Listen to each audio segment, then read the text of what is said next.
레위기 13장 18절에서 39절 말씀을 살펴보도록 하겠습니다. 레위기 13장과 14장은 하나님의 백성들의 몸에 일어나는 부정결에 대한 규례를 기록하고 있습니다. 18절에서 23절은 종기에 대한 규례입니다. 피부에 난 상처가 나았지만 그 상처에 종기가 생겼을 경우 단순 종기인지 진행성인지 판단해야 했습니다. 위생 상태가 좋지 못했던 당시에는 다양한 경로를 통해 나병에 감염될 수 있었기 때문입니다. 이것은 우리가 그리스도 안에서 죄사함을 받아 깨끗해졌지만 부패한 인간의 죄성이 완전히 제거되지 않고 남아있기에 언제든지 죄를 지을 수 있음을 의미하고 있는 것입니다. 베드로서 2장 20절은 세상의 더러움을 피한 자들이라도 다시 거기에 얽매이고 정복될 위험이 있다라고 말씀하고 있습니다. 우리는 언제나 죄악에 빠질 가능성이 있는 존재임을 자각해야 합니다. 그래서 날마다 십자가의 은혜를 사모해야 하는 것입니다. 실족하여 넘어질 수 있는 존재임을 인식하고 말씀과 기도로 무장하고 날마다 영적으로 깨어있기를 간절히 소망합니다. 24절과 28절은 화상을 입은 이후 치료하는 과정에 2차 감염이 일어날 경우에 대한 말씀입니다. 화상 자체가 나병과 직접적인 상관이 없지만 몸속에 잠복해 있던 나균이 화상으로 인한 상처를 통해 밖으로 표출될 수 있음을 알려주고 있습니다. 이것은 죄가 우리의 마음의 상처를 통해서도 침투하여 밖으로 표출되어 영향력을 발휘할 수 있음을 상징적으로 보여주고 있습니다.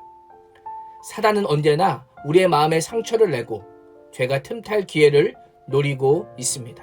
그래서 시편 37편 8절은 분노를 그치고 노를 버리며 불평하지 말라 오히려 악을 만들 뿐이라 라고 말씀합니다.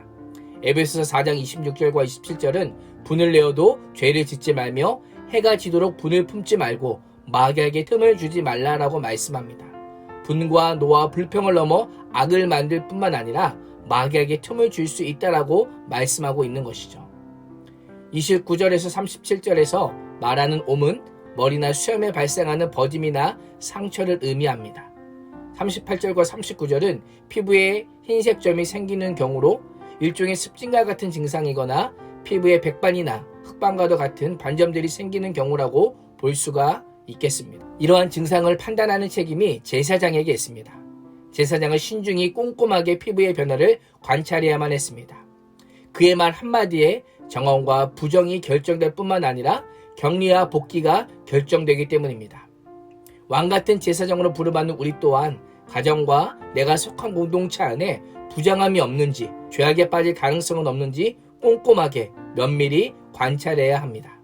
진중한 관찰과 바른 판단이 나와 공동체에게 큰 영향을 미치기 때문입니다. 피부병은 처음에 작은 반점에서 시작하여 순식간에 확산될 수도 있기에 죄도 작고 사소한 것으로 시작하여 순식간에 걷잡을 수 없는 상황까지 이어질 수 있음을 우리는 기억해야 됩니다. 삶의 자리가 혹시 죄 위기에 처하지 않았는지 주의 깊게 살피고 코로나를 통해 경험한 것처럼 더 이상 확산되지 않도록 긴급하게 죄악을 걸어잠그는 말씀의 마스크를 착용해야 합니다. 우리 삶과 공동체를 병들게 하는 죄는 방심하는 순간 일어납니다. 우리의 가정은 괜찮다라고 안심하지 마시고 경계하고 날마다 성령님의 도우심을 구하십시오. 우리는 살필 뿐 조치하거나 치유할 수 없습니다. 부정하다고 선언할 뿐 정결하게 할 수는 없는 것입니다. 고치고 치유하고 정결하게 하시는 분은 오직 여호와 하나님 한 분이십니다. 오늘도 성령 하나님께서 우리의 삶의 자리와 내가 속한 공동체를 새롭게 하시고 성령으로 충만할 수 있도록 바르게 판단하고 신속하게 조치하며 성령을 의지하여 살아가기를 주님의 이름으로 축원합니다. 기도하겠습니다. 하나님, 오늘도 성령 하나님의 도우심이 아니면 우리의 인생과 가정과 직장과 사업장이 바로 설 수 없음을 고백합니다. 제사장처럼 신중하게 신속하게 삶의 자리를 돌아보게 하여 주시고 늘 죄에 대해 경계심을 늦추지 않게 하시고 단호하게 처리하고 결정하는 지혜와 명철을 주셔서 성령으로 충만하게 하여 주옵소서.